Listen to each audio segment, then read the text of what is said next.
Commission to order for July 15th, 2026. First up, we have roll call. Dustin Colo. Oh, let me adjust the date for August 19th, 2026. Dustin Colo is here. Keith Dyer.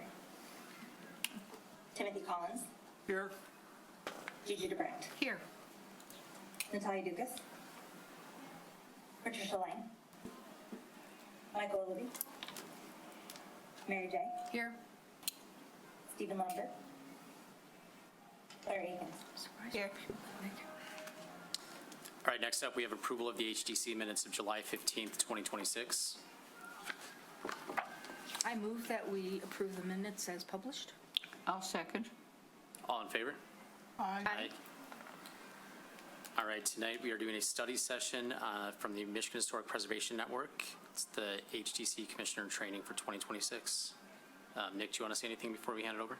Just briefly, just for those of you that came, thank you so much for coming. This is the most people we've had at a meeting and that weren't applicants in a very long time, so we got to start somewhere. This is a training for the Historic District Commission specifically, but as a part of our broader goals and specifically our Historic Preservation Master Plan that we adopted this year, we thought that we should not be so closed door about this kind of stuff. We thought it'd be great for our residents and anybody interested to also learn about this type of stuff at the same time. So we thought we'd hold a little bit more in terms of trainings, but also start to invite the public to these. So I don't know that this will be all that engaging, at least this session in general. You should know that I am absolutely happy to stay after if you have any questions about this, our preservation master plan, our design guidelines, or anything in between. And my name is Nick, the planning director for the city, by the way. So that's all I have, Mr. Colo. This is our first of hopefully many trainings and opportunities that we'll have like this, but we welcome the Michigan Historic, or a representative from the Michigan Historic Preservation Network. We'll be giving a short presentation and you'll let us know what you need. Okay. So my name is Liz Nibby. I'm an architect who specialized in preservation. Is this working? Yes. Okay. And I got lucky when I graduated from school. I got degrees in planning and architecture from U of M. The preservation was just taking off. And one of the first preservation firms in the country was in Ann Arbor. And they needed a planner and couldn't keep her busy full time, so they hired me because I could do both. And so I stumbled into what was a fascinating career. As I go through the training today, it's actually a pretty basic training. If you have questions, ask them, I think, as we go along. And then we'll have another chance for questions at the end. Hopefully my voice holds out. I didn't expect it to be so bad. So, in Michigan, in 1970, the state established enabling legislation to allow the local communities to set up historic districts. It set up how the law defines what a commission looks like, who has to be on a commission, and what the responsibilities of a commission are. In 1980, Birmingham established your Historic District Commission, so you've been around for a while. You know, why? So the preservation movement really came out of two things. One, it was the 200th anniversary, and everybody got excited about the history of the country and noticed we were tearing down an awful lot of stuff. And the other thing was some specific cases that really challenged, do private property owners, can they do anything they want with their properties, or do we have the public have some interest in it? The Supreme Court actually supported that there is a public interest in historic preservation and allowed the states and the community, that decision allowed the states and the communities to start to establish historic districts.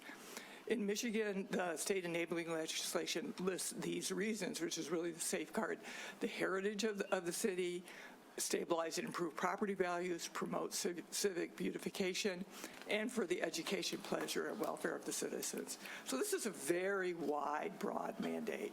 And within that, it leaves a lot of responsibility with the Historic District Commission to make decisions to meet these goals. In your ordinance, it has these specific responsibilities for the HDC. That's the assisted property owners that are planning to do anything with the historic buildings in the community, to provide them with the criterion that they're going to be making their decisions so they know that there's some consistency what happens, and to augment the Secretary of the Interior's standards for rehabilitation, which we'll spend a fair amount of time on today. And it allows them, your ordinance is meant to guide the commission in meeting those goals. It's not meant to say, you've got to do this or you've got to do that. It's meant for them to use their discretion. The responsibilities of the HDC, Historic District Commission, is to study and establish historic districts, to develop design guidelines, to review all the changes that happen within the buildings within those districts, to issue certificates of appropriateness, which allows construction to go forward, notices to proceed, which also allows construction to go forward, or denials, and generally to promote the preservation in the community. So we're going to talk about each one of these responsibilities. So, study and establish districts. The standards for establishing districts have evolved a lot since the 70s and the 80s when we started doing historic districts. Your commission is doing a great job. Your studies are thorough. They meet the standards. They clearly define what contributes and what doesn't contribute to a district and why, and sets the period of significance for the districts. So good job, guys. Not always true, by the way. You have set up a bunch of districts that it would be really nice if there was one map that kind of showed them all. And that's the one thing. It's like, where are they? But real good information on the districts and what buildings contribute and don't contribute to the district on your website. Very nicely done. The second thing is to develop design guidelines. The design guidelines are based on the National Register or the Secretary of Interior standards for rehabilitation, but they interpret them based on the types of buildings you have in your community. Your guidelines are very nicely done. One of the nice things that they do is they give recommended actions and not recommended actions. So it's pretty clear to building owners what they should be and shouldn't be doing for their buildings. And it's also targeted to the different building types, the commercial building types and residential building types. So also very nicely done. Then probably the most important thing that commissions do is review all exterior changes to the buildings in historic districts. That includes the buildings that are historic and those who aren't, by the way. If it's within the boundaries of the district, they can review changes to the exterior of the building. Why is review important? One, it's protecting the integrity of the building. It matters that the windows are original. It matters, these kind of things matter to the integrity of what it tells us about our past and what the buildings are in terms of historic resources. I often think of older buildings are like antiques. You know, you don't put a urethane finish on a Chippendale dresser. And so that's one reason. It's also just to preserve the community character. A neighborhood will have a certain look to it and feel to it, and how you maintain that matters. And we'll talk about copying versus not copying, which somebody mentioned here earlier, as you do that, and the judgment calls that have to be made by the commission. And maintaining the economic and social value. In a community like Birmingham, that isn't an issue. In other communities, it's a major issue. And we find that historic districts are the most economically stable and economically diverse neighborhoods within many older cities and tertiary cities.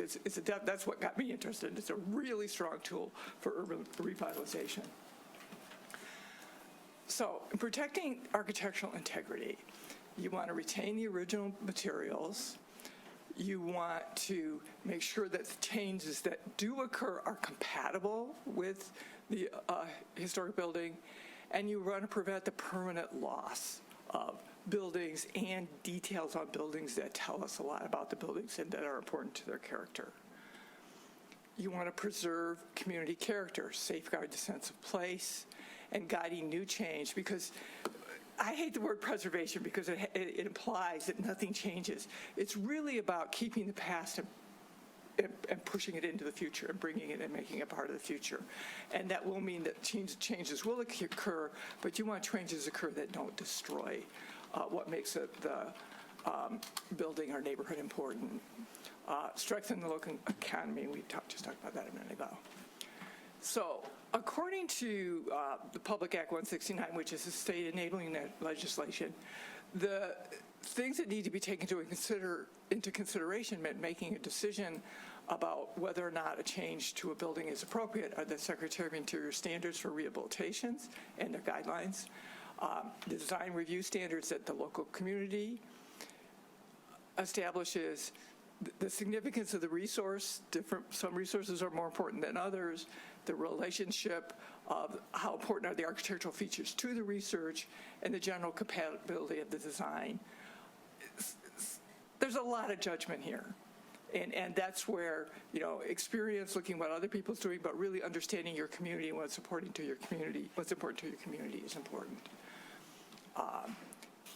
You need to understand the historic district, and I'll give you some examples where it matters. One of the things about a historic district is what are the periods of historic significance of the district. There'll be a starting date and an ending date. And if that ending date is 1935, that's very different than if the ending date is 1980, because what buildings are included and what changes to buildings occur, whether they are inside or outside of that period of significance, matters. Because what happens within that period of significance is considered part of the building and part of what's important to the building. If it happens outside of that, it's more easy to let it go and let it be changed further. We'll talk more about that. Is the building contributing or not contributing? Fortunately, your ordinance is very clear about which buildings are contributing. That's not true in many districts where the commission then has to say, is this a contributing building or not contributing building? Does the age put it within the period of significance of the district? Does it retain integrity, or has it already been remodeled, as we say? So you need to understand those things. The commission needs to understand those things. I think the most important thing are the Secretary of the Interior standards. And we'll talk now about them in a fair amount of detail. So first, I think it's important to understand some terms. And as rehabilitation is a process of returning a property to a state of utility through repair, alteration, which makes possible an efficient contemporary use while preserving those portions and features of the property which are significant to its history and architectural value. And we'll come back to this in a minute because we're going to look at a couple other words. What is restoration? Restoration is the retention of most of the materials from the most significant period in the property's history and the removal of stuff from other periods. These are often museum buildings. This is not what we're trying to do in our communities. We're trying to allow buildings to evolve within our communities, not freeze them in time. This is about freezing them at a particular point in time. And it's generally very significant buildings and often museums. What is preservation? That's keeping everything as it is, and again, and not really allowing it to change. So what we're doing with the historic district is we are not preserving, even though we talk about preservation all the time, we're rehabilitating. We'll get back to that. Oh, and then reconstruction is rebuilding back something to how it was in a period of time. So these are the standards for rehabilitation. There are also standards for preservation and for reconstruction. What is the standards that are in the state enabling legislation and in your local legislation are the rehabilitation standards. Again, this is about returning a property to a state of utility through an efficient contemporary use.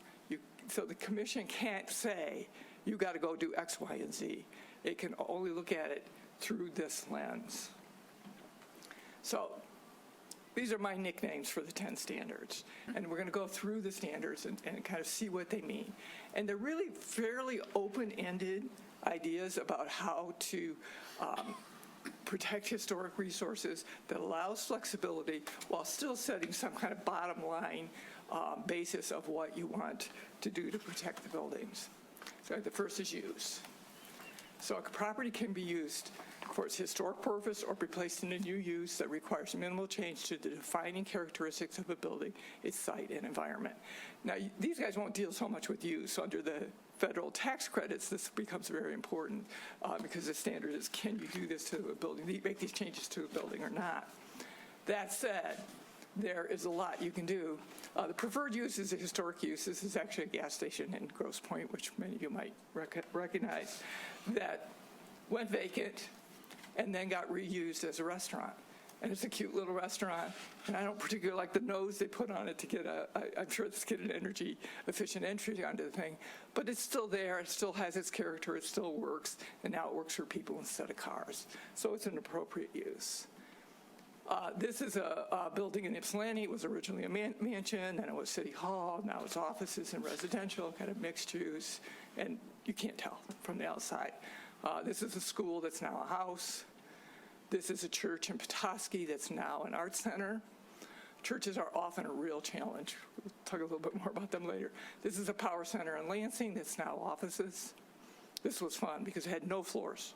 That tall tower piece of it was all where the boilers were hung from it. They were hung from these grills, and we had to come back and put floors in it. So we made quite a few changes to the interior of the building, but we managed to keep the exterior, the integrity of it intact. This was Michigan's first federal prison in Jackson, and it's now arts housing. Really cool project. This is a bunch of houses just north of the Detroit Institute of Art in Detroit that is now an inn. Again, you just can't tell. This is a school in Ypsilanti that's now housing. Lots of this all over the state happening. This is an office building that's now loft apartments. Actually, it was originally light industrial on Woodward. It had, they were doing car parts and making car parts in this thing, and eventually it became offices, and then it became, this was a lifeguard station. It is now a community center. So there is lots of things. Oh, this is a department store in Lansing that's now a mixture of housing and office. So you can do a lot of things, and it still works. Historic character. The historic character of a building shall be retained and preserved. The removal of historic materials or alterations of features and spaces that characterize a property shall be avoided. This is very important, and this does impact. It matters. These two were probably originally pretty similar houses, and you can see what happens. Oh, well, I'm going to do this, and I'm going to do this, and I'm going to do this, and then you really lose the character of a building. These two are also very similar houses, actually in the same community. These are both in Ypsi, one of them in the district and one outside of the historic district, and it matters. What we do to these buildings matters. For a long time in the 50s and 60s, we were trying to erase history and compete with the malls, and we covered up the buildings. This is actually Richmond, Indiana, and you see the upper right is what it was, and then they covered it, and now they uncovered it, and it's housing. It was a YMCA. This is another house in Ypsi. Just removing that siding and repainting it, and fortunately the siding was actually in pretty good shape when we removed it. We'll talk some more about this house later. You don't have these. You have a small enough downtown. You don't have these. Most Michigan towns have these Italianate buildings, and they lose their details over time. The right one is in Ann Arbor. The left one's in Ypsi. Even though the one in Ypsi has lost a lot of its details, it has kept enough of its details. It kept the window hoods, and it kept the windows, and it's using the awnings instead of the cornices down below, and the storefronts are there. It just makes a world of difference. Some buildings are obvious, churches are churches, and barns are barns. And I went to go find a picture because I know people are converting barns. It's not the same, when they do that. And obviously you guys are dealing with barns, but what is the essential character? What makes it special? Are you retaining that as you allow changes to the building or not? The next is historic accuracy. Each property shall be recognized as a physical record of its time, place, and use. Changes that create a false sense of historical development, such as adding conjectural features or architectural elements from other buildings, shall not be undertaken. And when preservation first started, it was when people were mining all sorts of things out of the buildings they were tearing down to cities, selling them to other people, and people were adding them to their houses. So this was definitely in response to that, of discouraging that, of letting a building be its own historical thing, not adding inappropriate things from other buildings. This is actually not a historic building, but I love the picture because it really shows of when you're trying to do the wrong thing to the right building, it just doesn't work. Some of it is when you see it, you know it, that whole thing. This poor guy, this is definitely from that time period. They took out the storefronts, they set them back, they put it, that's about as bad as it gets. This was one, again, you've seen this building already, we talked about it, that was originally, it's an Albercon building, 5-story, white terracotta, big wood windows, and then they took off the windows, put in steel windows, took actually off all those horizontal black panels, took off the terracotta, and put these awful wood panels on it. And there it sat Fortunately, we had this photograph, so we knew what it looked like. And from the details that were left, we also could replicate the details that were missing and from the photograph, so we could recreate it. It's actually recreated. The horizontal pieces are molded plastic or fiberglass. They're not terracotta, but again, it works. And we'll talk about types of materials and what you're trying to do with types of materials. So we were able to restore it based on documentation because we knew what it looked like. Significance of changes. Most properties change over time. Those changes that have acquired historic significance in their own right shall be retained and preserved. So this, again, is this picture I love because when I started my career, so I was giving lectures in the early 80s, and I hated these storefronts that they did on these old Victorian buildings because, like, they were not appropriate. And then later on, you realize these are wonderful, So again, it's what's the period of significance of the area of the district, and appreciate things of being of their own time. And changes may have occurred in the past that we probably wouldn't allow now, but they have their own significance and they should be respected. The other thing you have to really watch is building features that are 25 to 50 years old are highly underappreciated because they're the stuff you grew up with and the stuff your parents did and your grandfathers did, and you don't care about that stuff. That's junk. But then you get older and you realize, oh, this actually has some quality too. So you have to give things time to really appreciate what's good design and what's not. This is a building in Bay City that they redid, and it actually is a mid-century modern downtown building. It's very nicely done. They spent a fortune on it, changing the structure to be able to open up the first floor and make it all glass. And it was, well, now, is this significant? And this is where the period of significance of the downtown mattered, because the period of significance ended in 1935. This was done in the 50s, so this was outside the period of significance, which gave the building owner the flexibility, because fortunately, everything was still underneath for the upper floors. It gave them the flexibility to take it off and to restore the building. So again, the first floor isn't exactly like it was because they moved the structure around, but we were able to replicate the look and the feel of the building, again, using this is a fiberglass material, it's not real stone. But again, what was critical in this one was the period of significance of the district. If the district had gone through the 60s, the Park Service would not have let them do this. They wouldn't have been able to get tax credits. And then there are buildings. This is a building in Ypsilanti that we'll come to more. It's the Towner House. It's the oldest building in town. It's on its main street. It's owned by a local church. They wanted to tear it down. There was literally a 50-year-long battle. And then it came down to, let's get to a settlement. And the church said, okay, we'll give you the original building, nothing more, enough land to support it, and you can have that. So you got to take all the additions off. And that's where, in order to save the building, we had to lose all those additions, which really, it's a small house. They did it to make the house livable. But the local commission said it's worth the trade-off, and we'll talk about these trade-offs when you allow something to go forward that you wouldn't want to.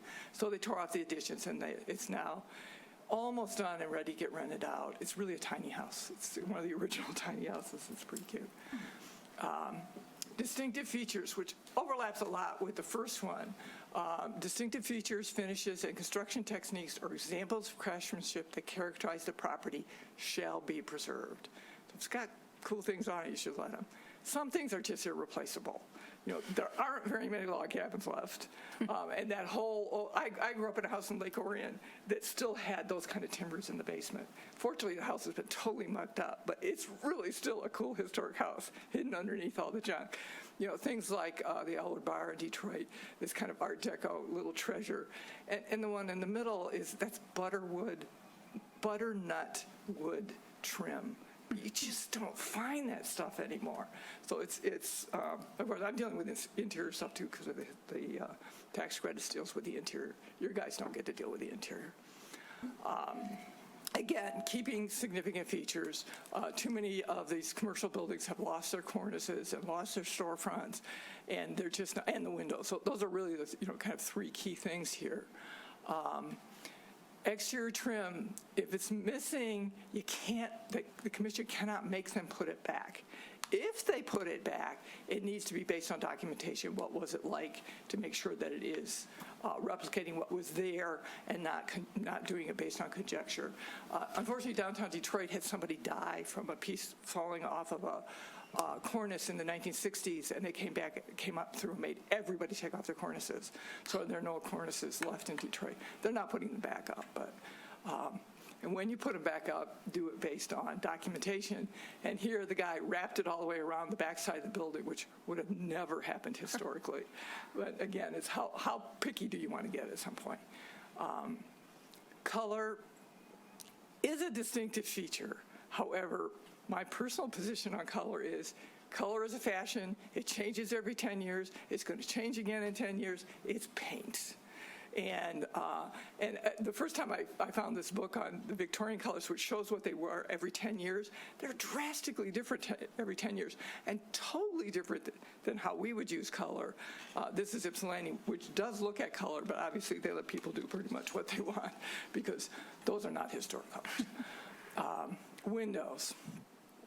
So windows are the bane of my existence as a preservation architect.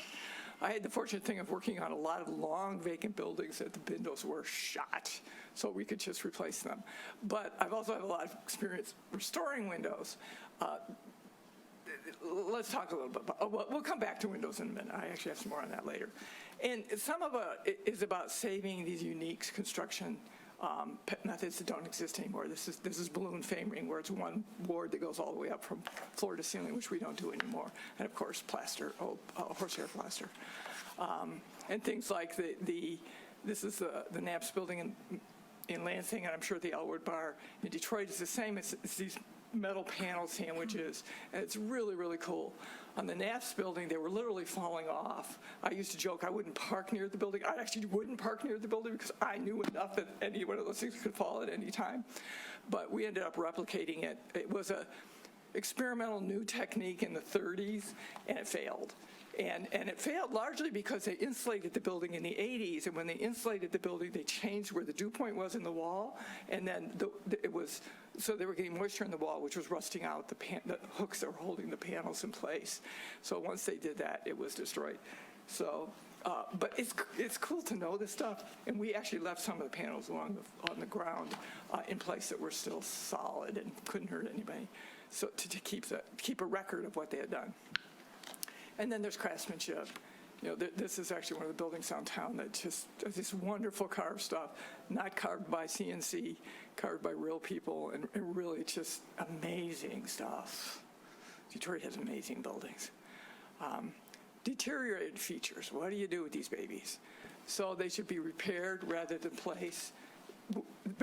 replace, and where they have to be replaced, try and match the design, color, texture, and other visual qualities, and where possible, the materials. And I've given some examples of where we didn't do the original materials. It's largely cost-driven. Sometimes they're not available, but it's largely cost-driven. Repair rather than replace. First thing I say is you see 1/4 of the damage. It's always way worse than what's on the surface, but lots of things can be replaced. And the longer I'm in it, the more I really appreciate the better quality of the wood from back then, because it's old growth timber. It's much better than anything you can get now. So to the extent that a homeowner can keep it and just repair it, they're better off because it's going to last longer. So it's repair. This one, they did repair it in a total match. There are other times when it's not really cost feasible. There's a lot of buildings around that have slate roofs that were put in towards the end of the 1800s. They're now 110 years old. Slate's a long-living material. It's not that long-living. And where you hook it into the roof is by little pegs. They start to break off and they start to fall. And at some point, they have to go. And then if you can't afford to put on slate, I actually had a client recently who just did do slate, but most of them don't. They just try and do something that matches the color and the texture using what's available. I'm also of the opinion of save it. The next generation will do more. You know, if we can save these buildings and stabilize them and get them back in use, you can always do more. And I'm seeing that happen where then the next generation comes in and they're starting from a higher base than we started, and it keeps getting better. So One of the replacements I find that's a real challenge is porches, and porches, they're exposed to the weather, they take a lot of wear and tear, and the stuff that's on the market doesn't match anything from these old buildings. Even the turn posts that look like they're the same, they're made out of 4x4, so they're this big instead of 6x6s that were this big, so none of it really works. On the other hand, there are some on the right, those classic columns are actually a polymer.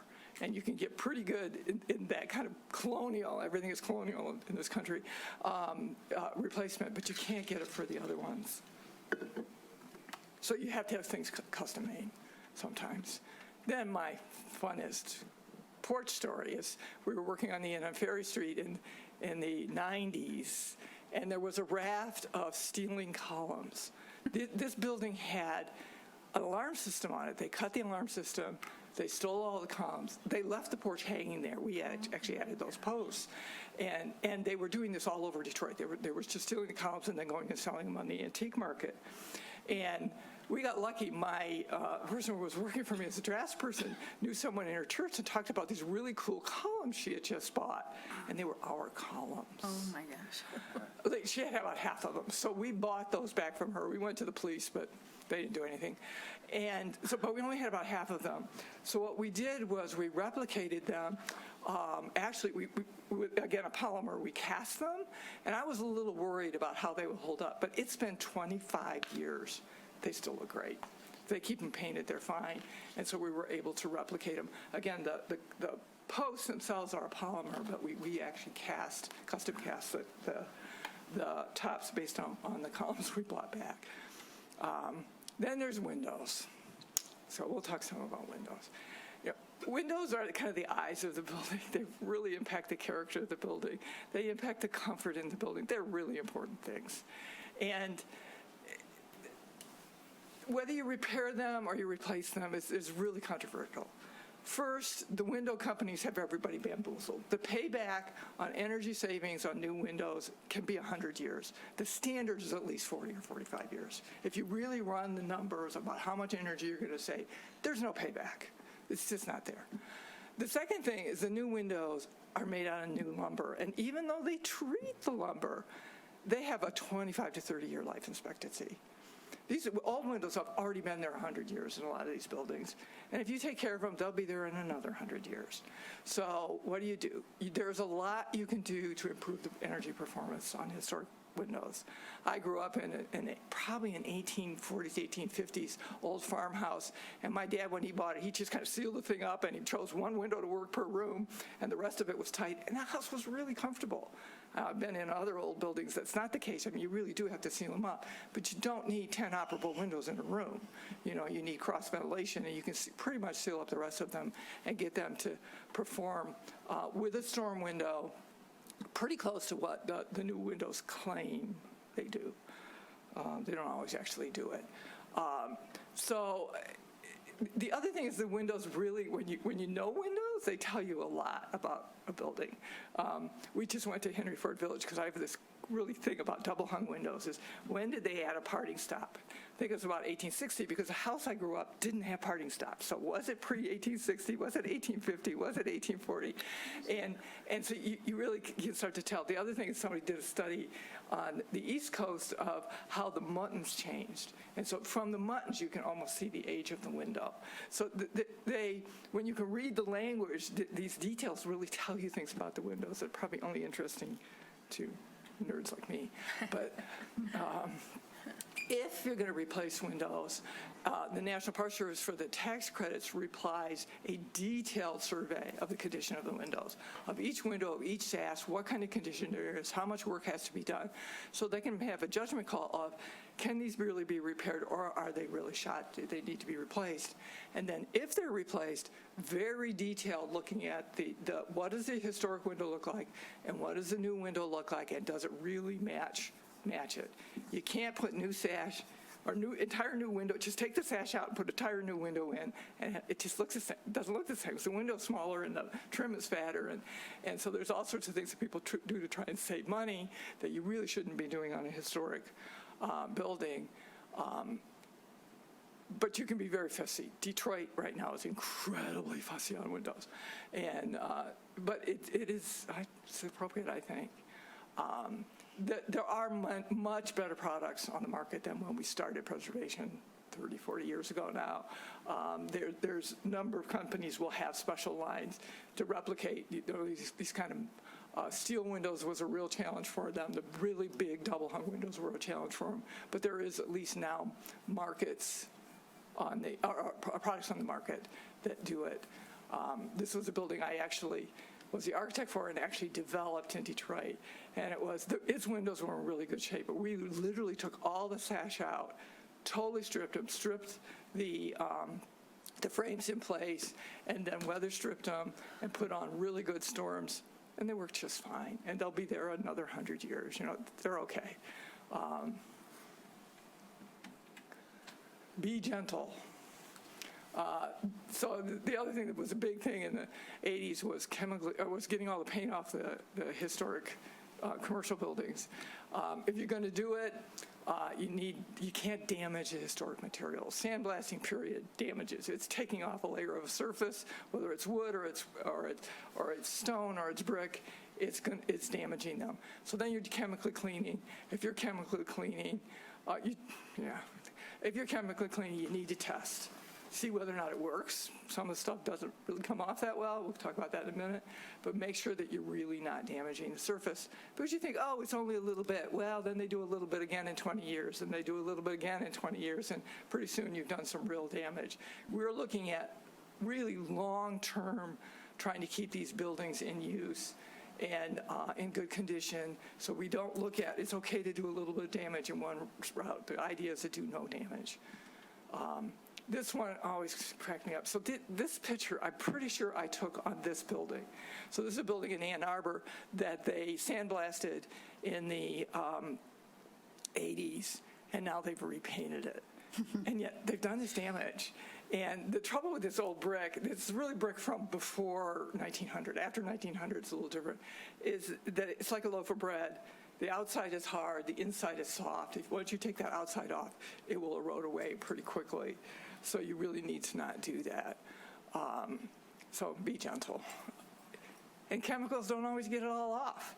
I'm not sure that this building wasn't, given the age of it, was actually painted right from the beginning. And so you need to test it, because if it doesn't get it off, maybe you don't want to take it off. And again, this is a fashion thing. It's like color. You know, it goes in and out of fashion. Everything natural brick was the fashion. Now it's painting it black. And so I think you need to be very careful when you're trying to remove paint from, especially these old masonry buildings. Archaeology. If you find resources, you need to either protect them or mitigate, which usually means document them and get the artifacts out and taken care of. The design of new additions, which also applies really to new buildings within the districts. The new construction shall not destroy any historic materials, and the new work shall be differentiated the old, but be compatible. And so I have a whole presentation on this. You know, how do you do this? And it's kind of changed. People's looking at it changed. One thing is you don't want to confuse people. Whatever it is, you should be able to tell the old from the new. Whether you're kind of mimicking it and being very polite to it, or you're doing something modern, you should be able to tell the difference between the two, so people understand what the historic artifact is versus what the newer thing is. You want to differentiate. You also want it to be compatible in materials, features, size, scale, and proportion. Some things aren't. Some things are. This one, even though the materials are different, it was certainly often these additions on these older buildings were done in wood, but it's very compatible and very polite and deferential to the original building. This is one in Ann Arbor that I've actually always really liked. It's very clearly modern. It's actually a story taller, yet it really works. You can see where the old building is and where the new building is, and yet they talk to each other. You know, they're good neighbors. On the other hand, this one had a spacecraft land on the roof.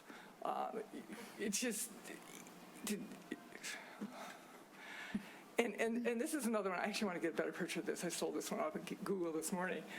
This is not in a historic district, but it's in Ann Arbor, and it's a neighborhood of all these, kind of late 1900s houses, and it's this little modern addition. It's actually a second house that was built. It's now a duplex, and it really works. Even though it's very modern, it's very polite. It's very deferential to the historic house, and so it works. So you can do it with stuff that's really traditional, or you can do it with stuff that's really modern. And I think they both work, and it really depends on kind of what the applicant wants, but I think either is appropriate and either meets the standards. Reversibility of additions. New additions or adjacent new construction shall be undertaken in such a manner that if removed in the future, the essential form and integrity of the historic property and its environment is unimpaired. So the simple thing is, a lot of times they just covered things up. We saw the one also in Bay City, and that's really nice because then you can just take it off and it's there. I suspect they replicated this and just did a phenomenal job, because I can't imagine they actually really kept those columns underneath that porch. This is a school in actually Washington, D.C., where we did a major addition on it, and actually the historical, the art museum in Ann Arbor, on Michigan's campus, does the same thing, where the new addition just touches the old addition, and you can really see it. It actually they cut around the wood trim and everything, so you could literally pull it off, and the old building is still intact. So that's probably the purest form of that. Again, here you see a modern addition that's clearly modern, but speaks to the kind of a similar vocabulary to the old building. And sometimes it's as simple as the Guardian building downtown, where they wanted to protect the entry, and that clearly is very removable. So once the commission has reviewed the application, they can do one of three things. They can issue a certificate of appropriateness, a notice to proceed, or denial. So the one thing that's important is that you have a 60-day time clock. From the time you accept the application as complete, which you should have that as part of your process, that you accept the application as complete, you have 60 days to make a decision or agree with the applicant to extend that time period, but they have to agree, and they have to agree in your minutes. By law, if you do not make a decision in 60 days, it's automatically approved. So, and I've had people appeal on this to the state board and win, because the commission didn't pay attention to the clock or didn't send the notice. There's also talk about notice in a minute. If the work meets the secretary,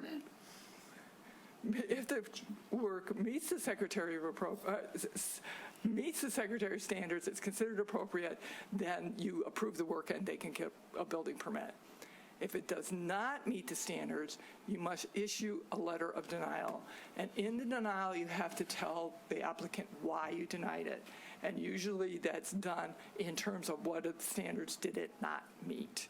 And you don't have to say how it didn't meet the standards, but you can say it did not meet standard because they were pulling off all the windows and the windows didn't need to be replaced, or whatever it is. But they have to get that letter. That letter has to go out within I forget how many days. You have to look how many days of the decision. Then they have 60 days after they get the letter to appeal. I think I have that one. If they're denied, they can adjust their application and reapply, or they can go to the State Historic Review Board and appeal. They have to do that appeal within 60 days of their denial letter. And then if they still lose at this, then they can go to circuit court. They cannot go to city council. This is very important. It was really an attempt to not politicize this process, and it actually has worked very well. The State Historic Review Board understands the laws, understands the standards, and they will look at it, and they're really not looking to second guess the decision of the board. They're looking, did you follow the processes correctly? Unless the interpretation is egregious, they are not going to second guess the interpretation of the board. You can also give a notice to proceed even though the application does not meet the standards, but only under these terms.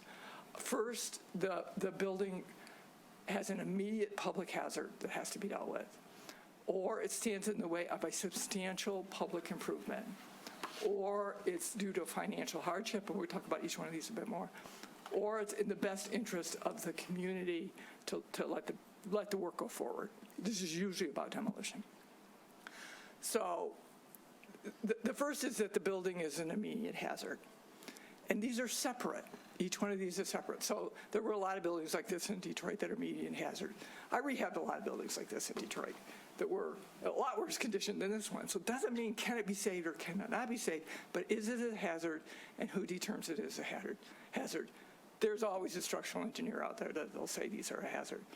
You, fortunately, in Birmingham, are not dealing with this. This case, it was actually my firm that determined that this was a hazard. They were allowed to demolish it, and they put a new building on the site. Always better than just a parking lot.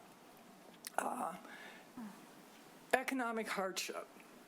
I can't afford to do it. It's too expensive. The economic hardship cannot be self-inflicted. You bought a building that you couldn't afford. Too bad. It's not the building's fault. That's your fault. It must be a characteristic of the property. If it is possible for another owner to take that property and do the proper thing with it, they can't claim economic hardship because they can sell the building. And so it's fairly hard to claim economic hardship. That's not to say that doing a building like this takes a Herculean effort to put together the financing, but there are people who can do it, and there are people who know how to do it. So this is a hard one. Fortunately, I don't think you guys are dealing with too much economic hardship. The other thing is that the project stands in the way of substantial community improvement. Roads are often a problem. But there are other things. In Detroit, when they put in Comerica Park, they tore down the old YMCA downtown, which was a really cool building. On the other hand, they moved the Elwood Bar, that little Art Deco bar we saw, and two theaters, the Century and the, I can't think of the other one right now, theaters to make a way for it. Gem. Yeah, the Gem. The Century and the Gem. So there were some compromises made, but they clearly weren't moving this one. So they did allow it to be torn down because they thought that the baseball park was a substantial improvement to the community, which it was. They wanted to tear down the Towner House, the oldest building in town, for a parking lot. And the IPSI HDC had literally a 50-year-long battle for this. And long story for another day, if you're curious, but the building is now going to be sold as a tiny house, and it will be there now, hopefully for another 100 years. This was one in Ann Arbor. I think it was these three houses, but I'm actually not sure. It was three houses like this that they wanted to tear down to put in senior housing, and the Ann Arbor HDC turned them down. They said that's not a substantial enough improvement to lose these buildings. So there's a lot of judgment on the part of the historic district of, is it a substantial enough community improvement that we will allow it to go forward or not go forward? It's usually, again, about demolition. There's also demolition by neglect. We're just letting the building tear down. This is, again, a building in IPSI. It was from the 1860s. It was where they kept the troops that went to the Civil War. A pretty important building, and it was owned by the most notorious landlord in town, and he was just letting it deteriorate and letting it. This was another one. I wouldn't drive by it because the sidewall was like bowing out like this, and it was like, it was gonna give one of these days. So they ended up actually with some battles over him over other things, but they ended up taking the building from him, selling it to somebody else, and then ironically it burned. But they were able to put together the financing and basically rebuild it. So you see it, and it's now housing with first floor restaurants. So the commission does have a lot of ability to protect the historic resources within your community. So these got out of order. So the last thing, so they could do those things. They could do deny, give the certificate of appropriateness or notice to proceed. Then the last responsibility of the HCC is to promote historic preservation, which you're doing through your marker program. And I'm sure other things, there are other things like today, public workshops. You've got it in your master plan, and you really actually are doing a lot of things that you should be doing. So that's it. Cool. Questions? Oh, good. I think thank you, by the way, that was insightful for sure. We just talked about alternative materials a little bit. I feel like we're starting to see more alternative materials. Yes. You mentioned if they have the same, I think you said texture and color. Like, how do you think about, like, we had one where we had slate shingles being replaced by like a much lighter weight. Do you remember the material? Composite, was it composite? Composite material. Well, I think that I would look at it from a couple of ways. One is, does it really look like it? You know, and are people touching it? Because when they can touch it, it matters versus when they can't touch it. Will the new material do any damage to the building? Because there are things that are like siding that doesn't breathe can hurt the building. So it's, will it damage the building? And then I don't have a problem with it. I've done it a lot because things wouldn't happen if you didn't do it. Some of these materials are just so expensive that it's not really reasonable to do it, and there comes a point when the slate roof is gone. I have seen fake slate roofs that look like fake slate roofs. Yeah. So you also got to look at, does it really replicate the look, or is it too thick? Because I find they're too thick because they're plastic, and in order to get all the turns to work, they make them too thick, and it just looks clunky. So you really have to kind of, does it really replicate the look? And does it not damage the building? And do they really need to replace it? Yeah. You know, first is, do they really need to replace it? Then, does it not damage the building? And does it really replicate the look? But I think it's better to keep the look than to be absolutely pure. Again, this is about doing things, the definition of rehabilitation, it is what's reasonable. So it's, you know, what do you think is reasonable as a group for your community? Great. Yeah, that's helpful. One of the other considerations in that situation was weight. Yes. That the new composite was much lighter than the Yeah, but the original. building's designed to take the weight of the old I one. guess there was some issue with that, though, wasn't there? I remember that as part of the review. That Well, there are the structural they engineers. claimed there was a weight. Yeah, well, there are the structural engineers that think that something that has stood up for 100 years, but they can't figure out how, is not going to stand up for another 100 years. I've had that argument with a few. No, we are not touching it. It's fine. Because you will get that. They will say it'll be designed and framed in such a way that we would never frame anything now, and they can't calculate it, so then it can't carry the weight. Has it been carrying it for 100 years or 50 years or whatever? Has it caused any? It can, you know, I mean, part of it. You can make an argument for anything. So you really have to look through, you know, listen to what the building is telling you. The building is always at the table, too. I always say, client's at the table, I'm at the table, the building's at the table.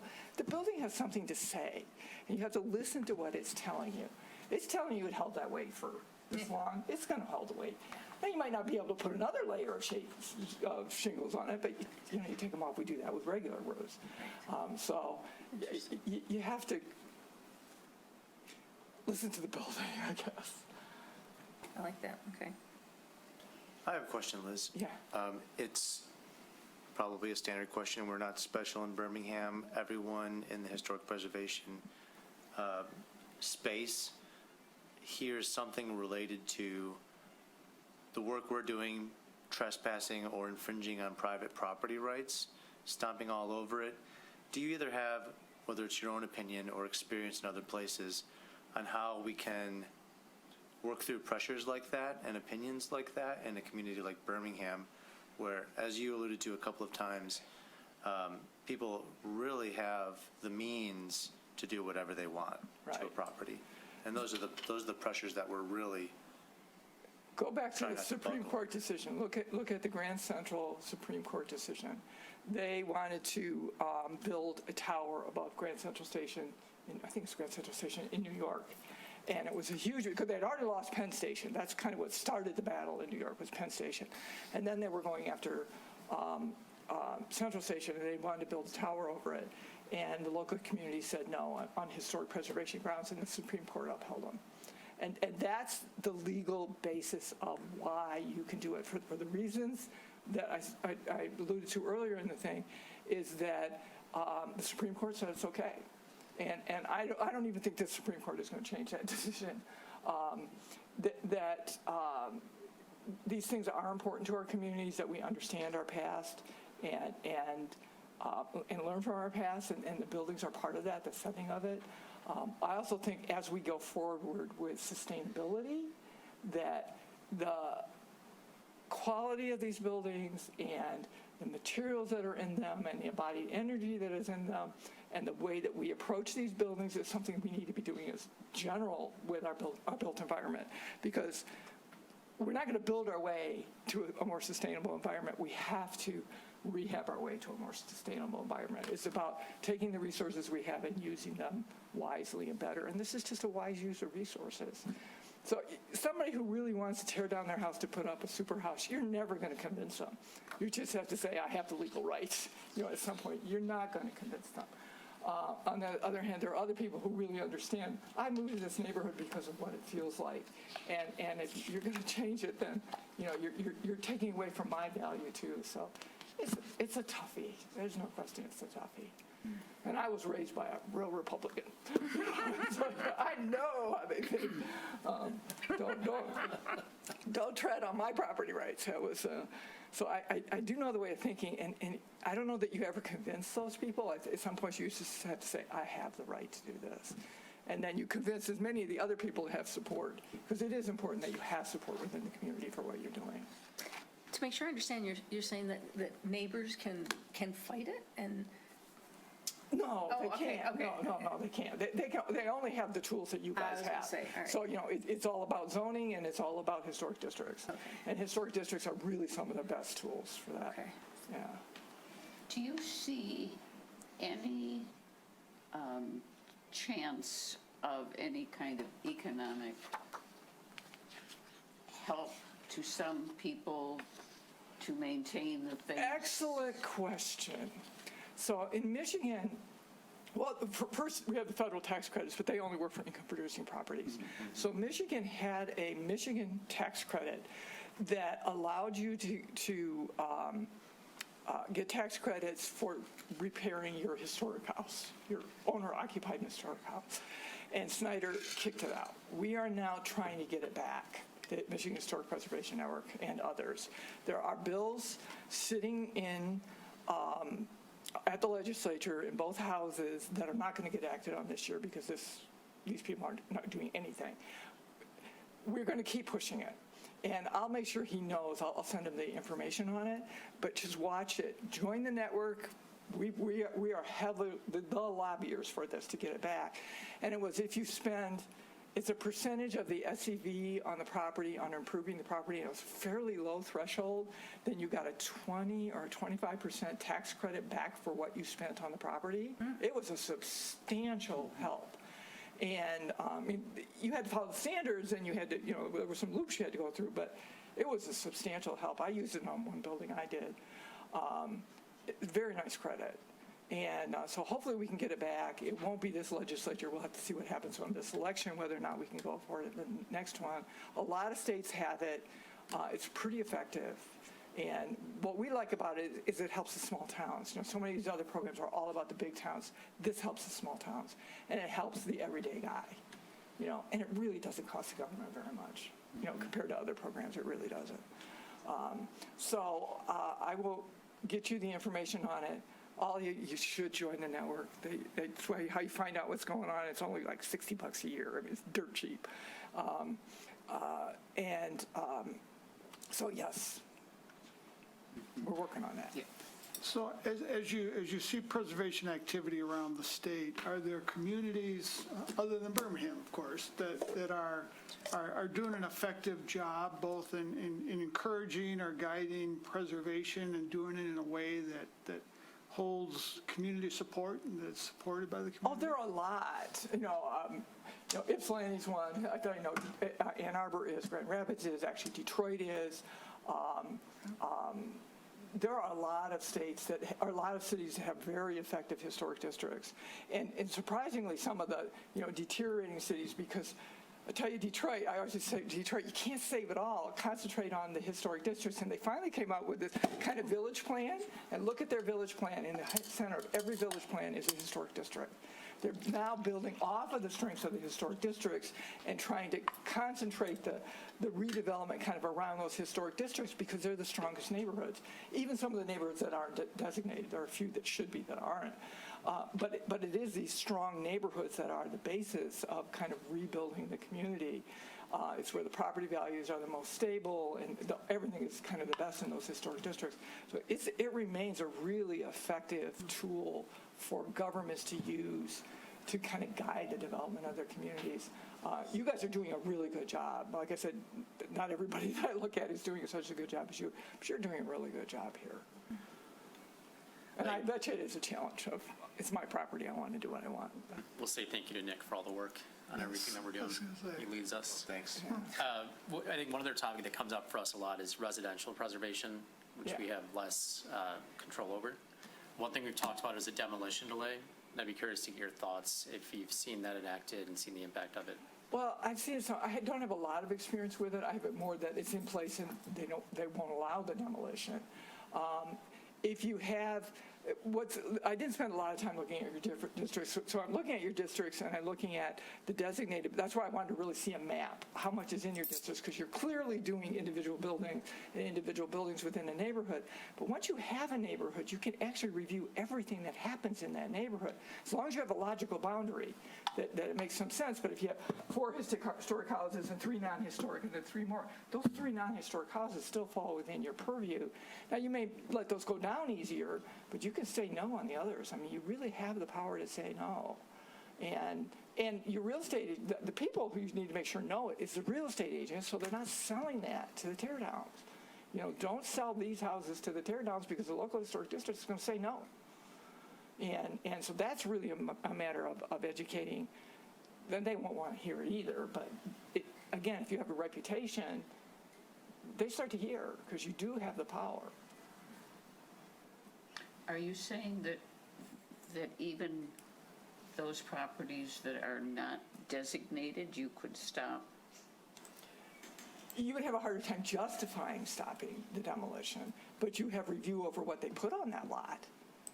So yeah, maybe they can't put a 5,000 square foot house on a lot that had a 1,000 square foot house, because you do have a review that what goes into that historic district has to be compatible with the district. So you review everything that occurs within that boundary of the district. That's where the boundary of the district is. I think our supported. challenge is that there's so many non-contiguous resources. That you have, I noticed that, and that's where I was really curious. I wanted to see a map, because that's the strength of a district.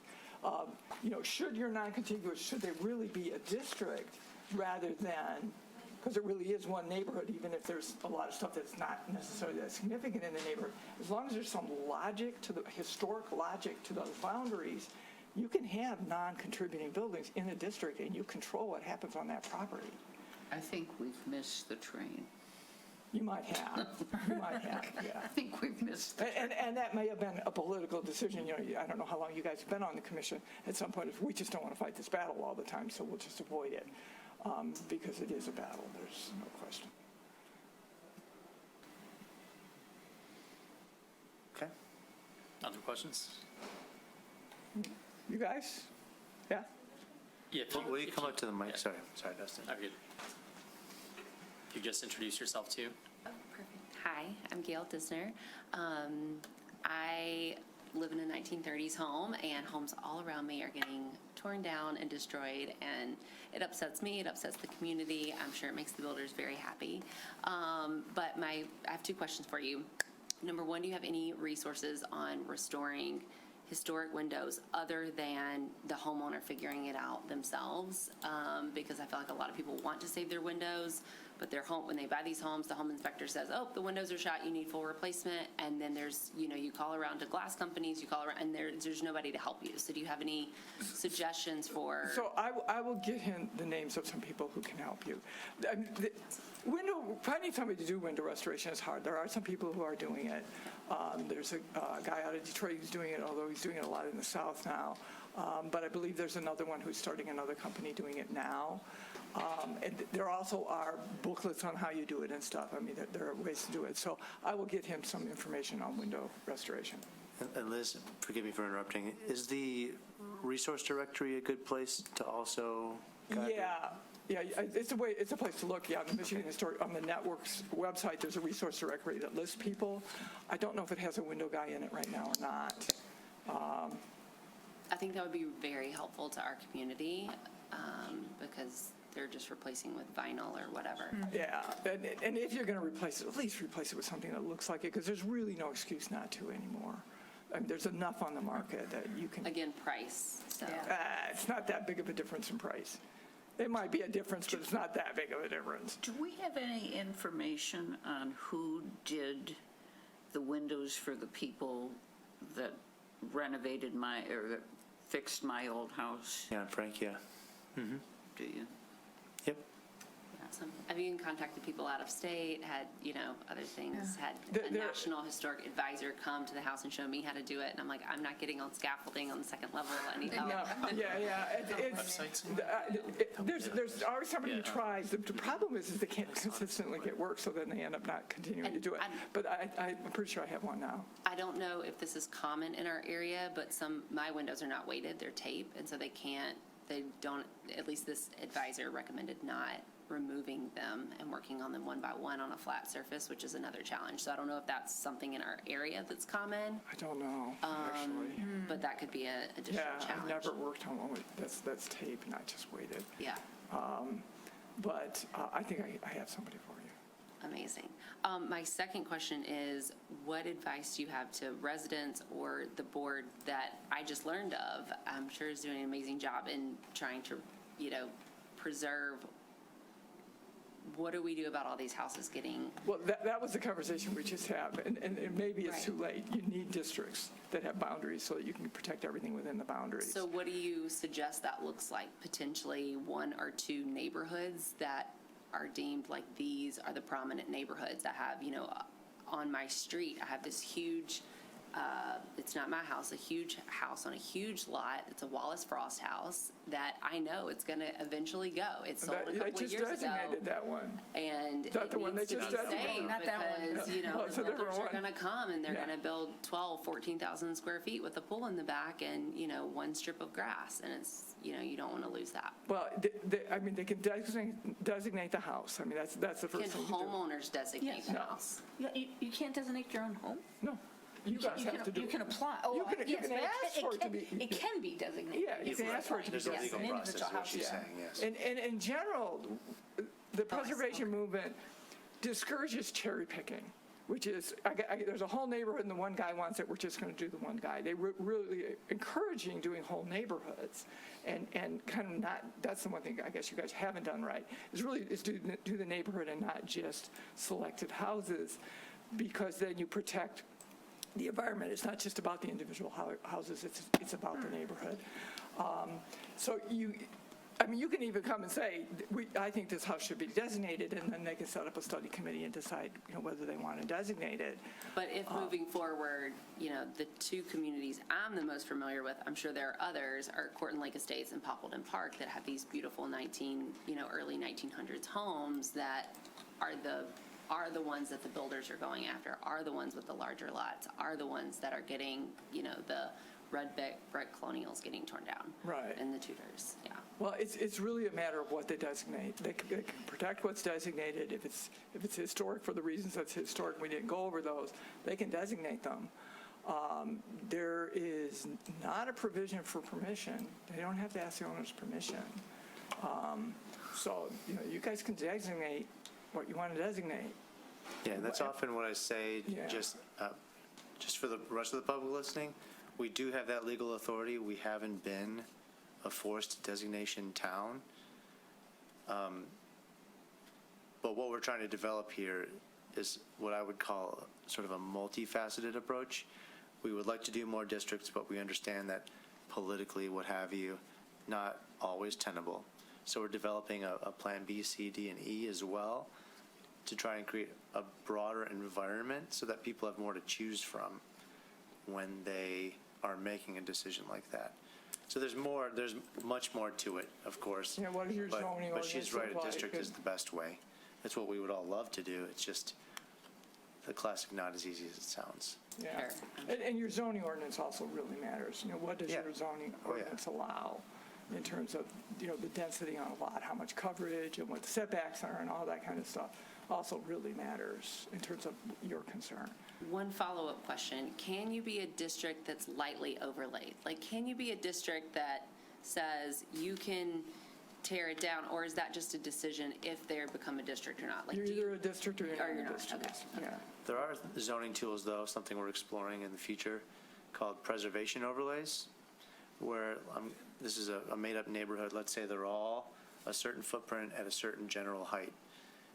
What you would do is create a zoning overlay that all you can build is that certain footprint and certain height. Yeah. So it's not worth it to tear it down anymore.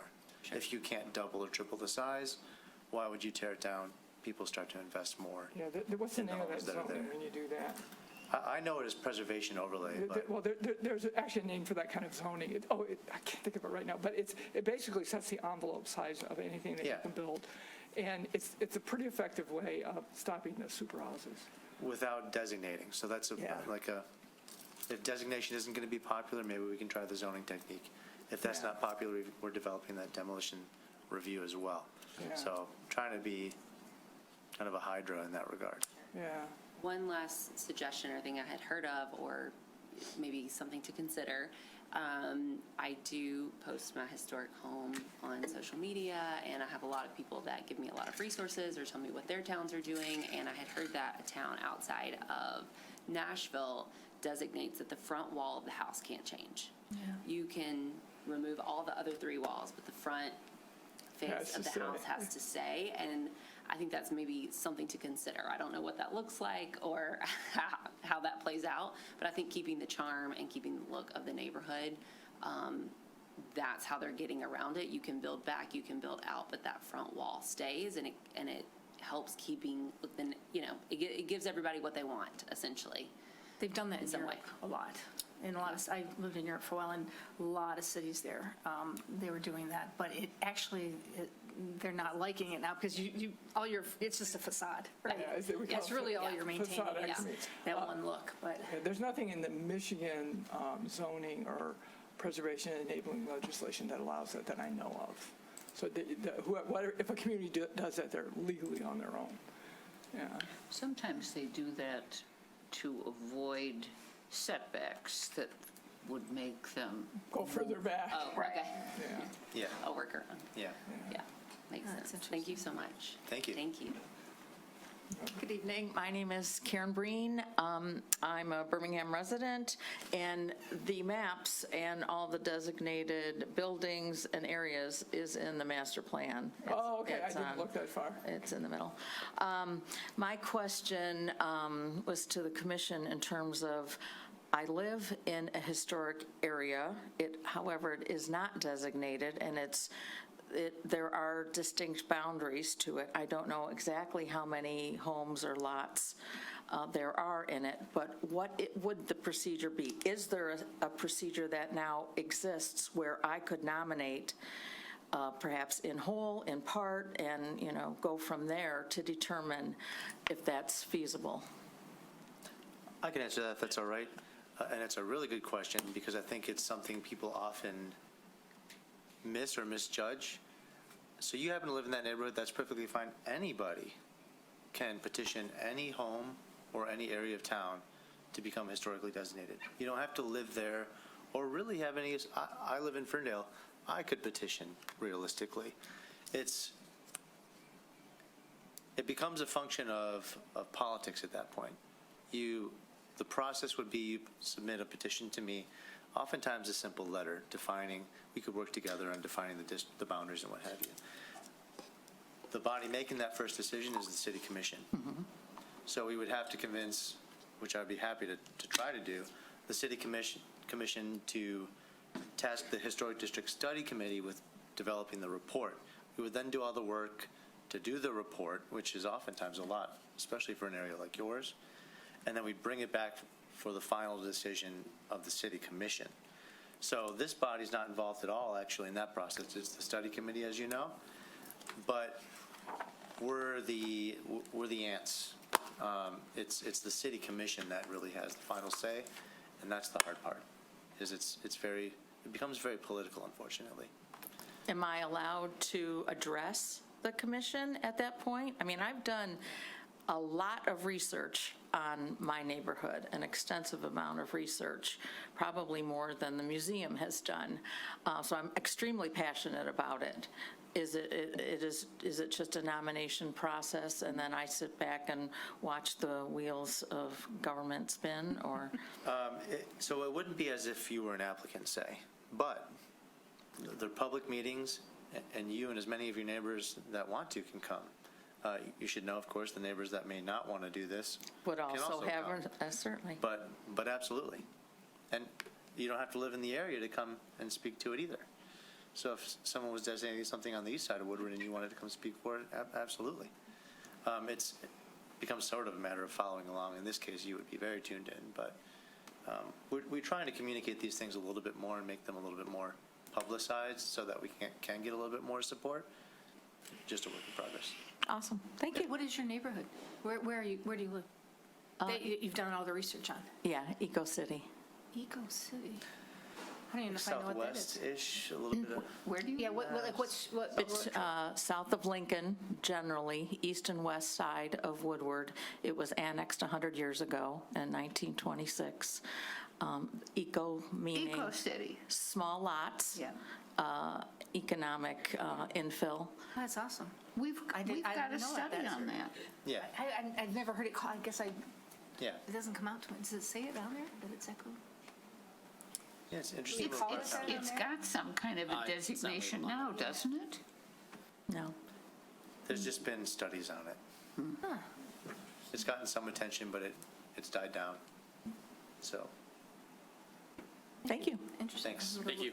I'm going to go look at it. yeah, drive through it. It's Yeah. actually surprising.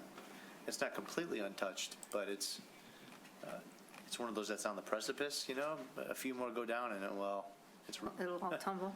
yeah, kind of like little San Francisco, practically. Yeah. Okay, Thank you. Yeah, we appreciate it.